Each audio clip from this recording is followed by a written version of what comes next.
मेरा ये मानना है वो लोग सबसे बड़े होते हैं जो प्रार्थना करने वाले और उपवास करने वाले होते हैं। एक व्यक्ति भी प्रार्थना और उपवास वाला है, वो लाखों चीजों का रिजल्ट चेंज कर सकता है। तो आपकी प्रेयर्स कितनी पावरफुल हैं ये आपको अब अंदाजा हो चुका होगा। आपको अंदाजा हो गया होगा कि मेरी प्रेयर सचमुच परमेश्वर सुनता है। उस राजा को उस रात नींद नहीं आई। रीजन क्या था? वो रोजे, वो प्रार्थना जो सारे यहूदी और एस्तर मिलके कर रहे थे। नेचर के खिलाफ परमेश्वर ने काम किया। जेएमसी की दोस्तों, स्वागत है आपका एक और नई वीडियो में। हम सबको पता है कि 10, 11 और 12 नवंबर को पास्टर अंकन नरूल्लाह जी ने 3 दिन रात के रोजे रखने को बोला था सारी कलीसिया को। अब जिन लोगों ने 3 दिन रात के उपवास रखे थे उनको इस वीडियो में पता चलेगा कि आपके 3 रोजों का फल क्या है, जहां आपके 3 रोजों की पावर क्या है और आपके जीवन में इन रोजों के बाद क्या होने वाला है।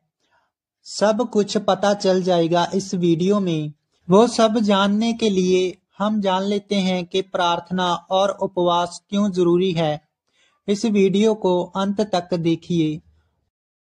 बाइबल क्या कहती है इस विषय पर पास्टर अंकन नरूल्लाह जी से अब सुनते हैं।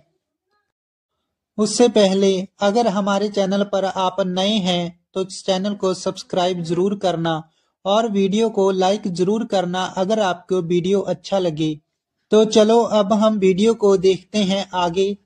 मेरा ये मानना है वो लोग सबसे बड़े होते हैं जो प्रार्थना करने वाले और उपवास करने वाले होते हैं। एक व्यक्ति भी प्रार्थना और उपवास वाला है, वो लाखों चीजों का रिजल्ट चेंज कर सकता है। तो आपकी प्रेयर्स कितनी पावरफुल हैं ये आपको अब अंदाजा हो चुका होगा। हो गया कि नहीं हुआ? समझ आ गई आपको कि आपकी प्रेयर्स ने सब कुछ चेंज कर दिया। आपको अंदाजा हो गया होगा कि मेरी प्रेयर्स सचमुच परमेश्वर सुनता है। उसे वचन कहता है कि एस्तर ने कहा, जब राजा ने आज्ञा निकाल दी, किसी विरोधी ने कहा कि ऐसी ऐसी जाति है एक, ये ना तो लंगर खाती है ना प्रसाद खाती है और ना ही किसी और परमेश्वर को मानती है, इनको मार दो। राजा ने कहा अच्छा ऐसी प्रजा हमारे बीच में है। कहता हाँ राजा, हो सकता है कल को तेरे खिलाफ खड़े हो जाएं। कहता ठीक है, तू क्या चाहता है? उसने कहा मैं चाहता हूं कि तू इन्हें मार दे। राजा ने अंगूठी दी और कहा जो तेरा दिल करता तू कर ले। पढ़ा है बाइबल में? एस्तर 3 उसकी 11 से 13 आयत में लिखा है, और राजा ने हमान से कहा वो चांदी तुझे दी गई है और लोग भी, तू जैसा चाहे वैसा व्यवहार उनसे कर। जो उसी पहले महीने के 13वें दिन को राजा के लेखक बुलाए गए। हमान की आज्ञा के अनुसार राजा ने सब अधिपतियों, प्रांतों के प्रधानों, देश देश के लोगों के हाकिमों के पास चिट्ठियां लिखी छाप लगाकर। क्या चिट्ठी? 13 आयत में लिखा, राज्य के सब प्रांतों में इस आशय की चिट्ठियां हरकारों के द्वारा भेजी गई कि एक ही दिन में अदार नामक 12वें महीने के 13वें दिन को क्या जवान, क्या बूढ़े, क्या स्त्री, क्या बालक, क्या यहूदी, क्या बालक, सब यहूदी मार डाले जाएं, नष्ट किए जाएं और उनका सत्यानाश किया जाए, उनकी धन संपत्ति लूट ली जाए। एस्तर 4 उसकी 1 आयत में लिखा है, जब मोर्दके ने जान लिया कि क्या क्या आज्ञा निकली है तो वो वस्त्र फाड़ कर, टाट पहनकर, राख डालकर नगर के मध्य जाकर ऊंचे और दुख भरे स्वर से चिल्लाने लगा। तब मोर्दके ने एस्तर के पास कहला भेजा। ये एस्तर जो रानी थी, मोर्दके की एक तरह की बेटी थी, उसकी दूर की बहन जो उसने पाली थी और वो रानी बन गई थी उसी की कृपा से, क्योंकि वो उसका मेंटर था।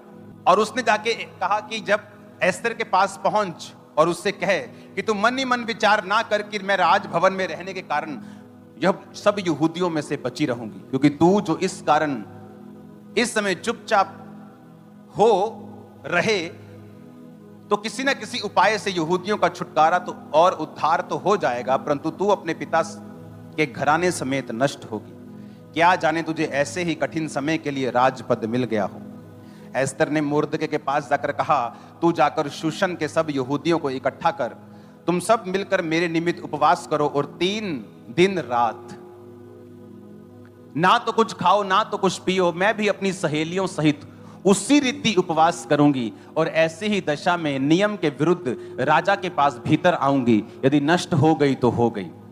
एस्तर 5 उसकी 1 से 8।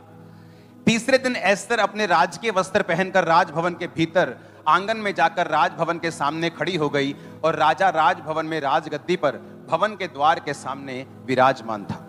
अब मेरी बात को ध्यान से समझना। और रानी ने कहा राजा के पास जाके, तो रूल ये था कि जब एक राजा गद्दी पे बैठा है तो कोई भी उसकी आज्ञा के बिना पास नहीं आ सकता।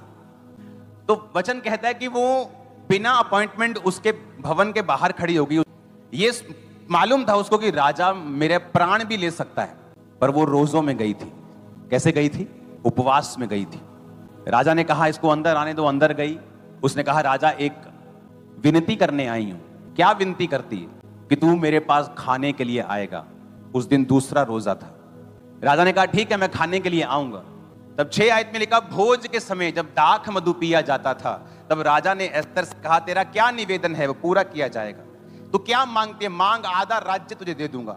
एस्तर ने कहा मेरा निवेदन जो मैं मांगती हूं वह ये है, यदि राजा मुझसे खुश है और मेरा निवेदन सुनना और जो वरदान मैं मांगू वो देना चाहता है तो राजा और हमान कल उस भोज में आए जो मैं उनके लिए रखूंगी।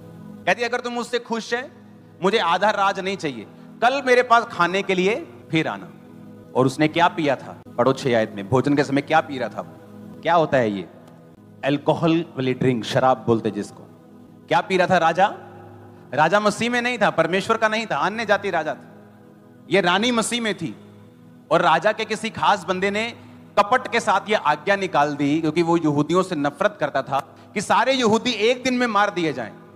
जब मोर्दके को बात मालूम हुई तो उसने रानी से कहा कि तू अंदर जो गई है ना, राजगद्दी के ऊपर बैठी है, शायद परमेश्वर ने तुझे भेजा है, अब आलसी मत होना। हालेलुया।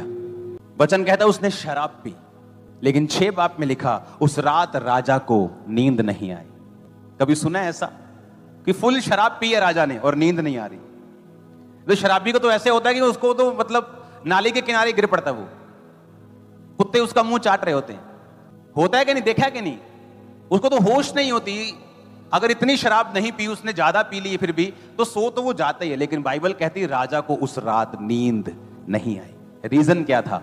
वो रोजे, वो प्रार्थना जो सारे यहूदी और एस्तर मिलकर कर रहे थे। नेचर के खिलाफ परमेश्वर ने काम किया।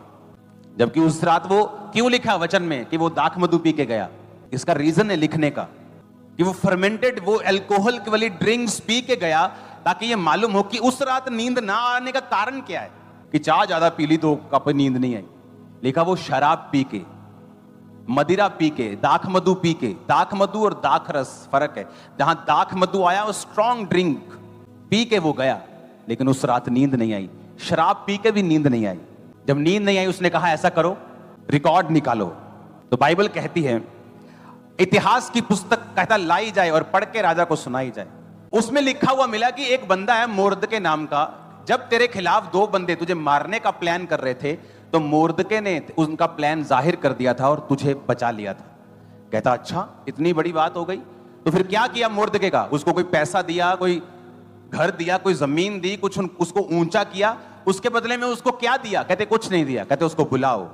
वो वही मोर्दके था जो एस्तर का भाई था, एस्तर को पालने वाला। देखो रोजे क्या कर रहे थे, रोजे प्रार्थना क्या कर रही थी। देखा सारा कुछ बदल रही थी परमेश्वर के लोगों के हक में। और उधर नमान जो दुश्मन था, एक फांसी का फंदा बनवा के लेके आया कि आखिरी दिन जो होगा ना भोज का, मैं राजा को बोलूंगा कि एक बंदा है मोर्दके, मेरे को पसंद नहीं, उसको मैं फांसी पे लटकाना चाहता हूं। रानी के कहने के अनुसार राजा फिर तीसरे दिन उसके पास गया और रानी ने कहा मैं एक आज्ञा तुझसे मांगती हूं कि मेरा प्राण और मेरे लोगों का प्राण बचा लिया जाए। यह तीसरा दिन था। रानी ने ना तो कुछ खाया था ना तो कुछ पिया था। राजा के दिल में उसके प्रति प्यार परमेश्वर भर रहा था। उसने कहा क्या चाहिए तेरे को? उसने कहा वो लोग जो मेरे हैं, मैं भी नाश हो जाऊंगी अगर उनका नाश हुआ।